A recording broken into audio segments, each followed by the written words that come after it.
Okay, so now let's take a look at types. So if we select the stair, we can change this to different types. You can see that here, the concrete, precast, things of that nature that are already preset. So those are the stairs that we have kind of at our disposal to get started. So inside of this, once you get inside, you should duplicate immediately. So let's just do that. We'll give it our best name, and then here you can get into kind of different calculation rules or widths, stuff of that nature. You notice that we changed that to 12 inches, but it didn't, because that still fit this rule, it didn't change it here. We could tell it that it's always going to be 5 feet, and it's having a problem with that.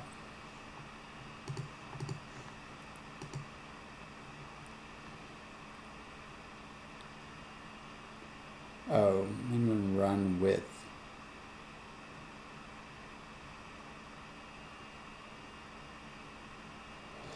Yeah, I don't know why it didn't like that. Okay, so and then we have a series of other things that we can start to look at. So the construction type, the 2-inch tread, 1-inch nosing. If we zoom into this, you'll see we have that nosing. It's a 2-inch thick by nosing, so that's what's controlling that. If we change this and we get in here, we can start playing around. Now once we start playing around, of course we're changing that family type, but I think just for demonstrations we should go ahead and just play around a little bit.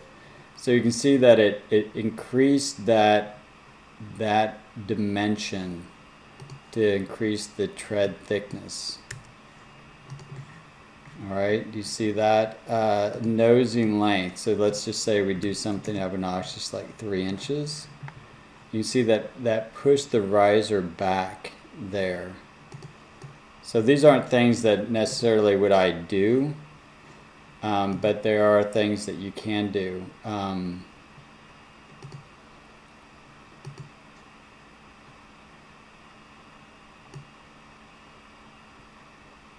Let's see what base vinyl 4 inches. Okay, I have no idea why that is a default thing, but there it is. There, we could see what the rest of these do. Okay, so if you had a need to have like kind of a very large piece of steel be your tread profile, you could do that. Alright, we'll have to figure out why that is. Okay.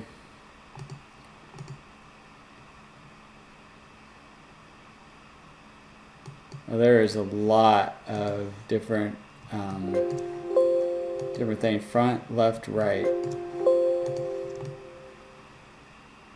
Okay, so you can see inside of it that actually if we didn't have these stringers, you would see, and we might as well go ahead and edit that. Let's go ahead and get rid of the supports, the stringers. So there you go. So that is putting that nosing on the left and right.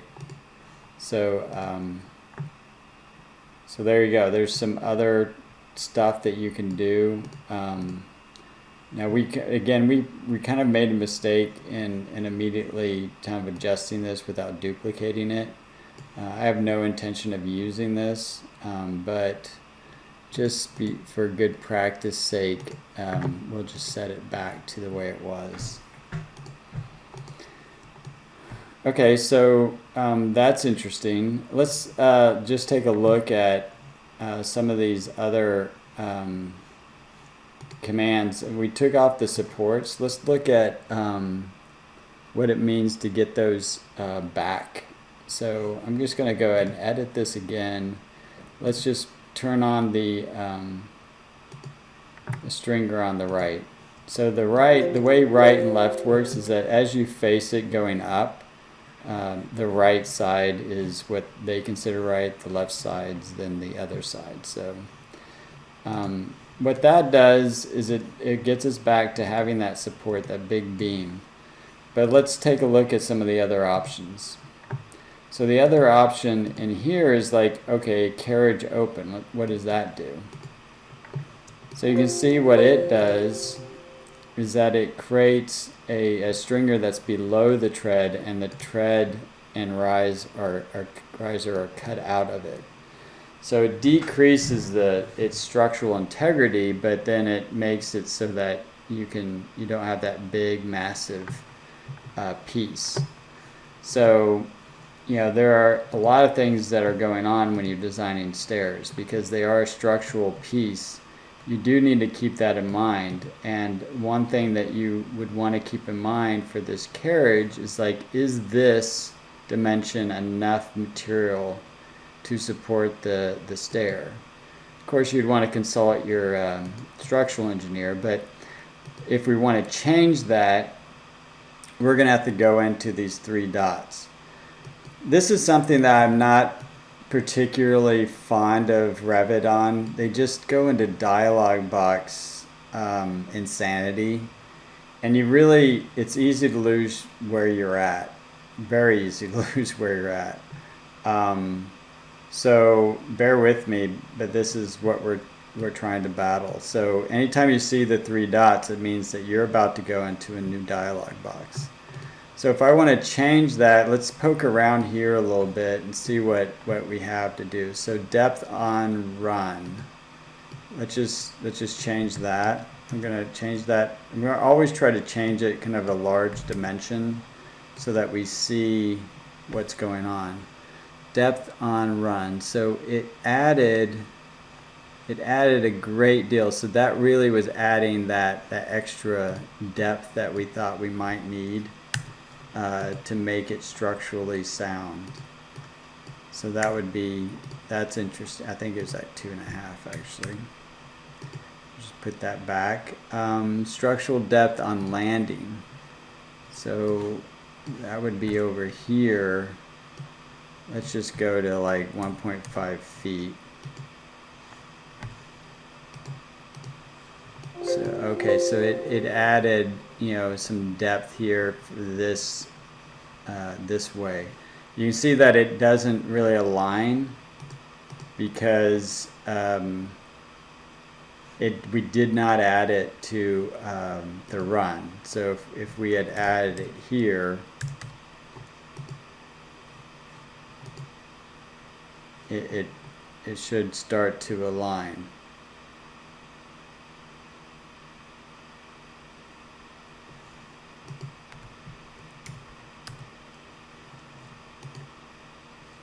Interesting. I think it actually lowered below the actual tread. That is interesting. These are things that I really not intending to do. I just trying to deduce what each of those pieces are doing. So I just went ahead and undid it. So that's the actual support. So again, once you start going into these dialogues, you might want to duplicate if you're intending on actually making changes. You can see that each of these has a material that can be chosen, so that's cool. But let's go back into this original, this is our custom stair, and look at other things that you can control. So if we look at this, in fact, I want this to be none, and I think I'm going to add the carriage open to this other side. So it'll be on the outside of the stair. And let's look at the left lateral offset. So let's say that we wanted our stair to look like it was floating a bit. So if we, let's move that a foot. So what that did, that offset, it changed where that stringer is located.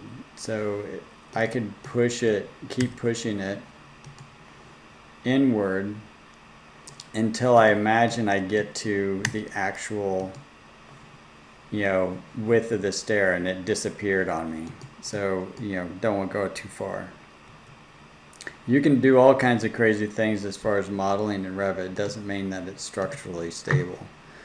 So if I wanted that, to kind of look like it's floating. Now, this would have to be, some plate steel, right? To actually make that work. I'm gonna turn this material down a little bit.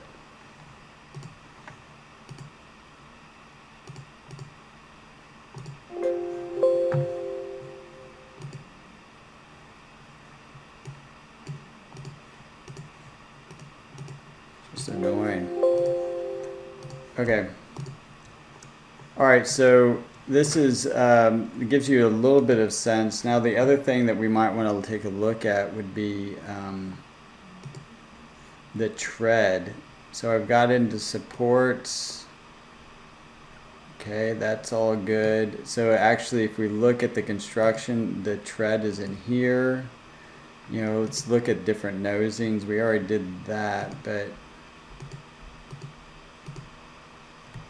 we didn't look at nosings. So why would you do that? Still not sure. Still wondering about that one.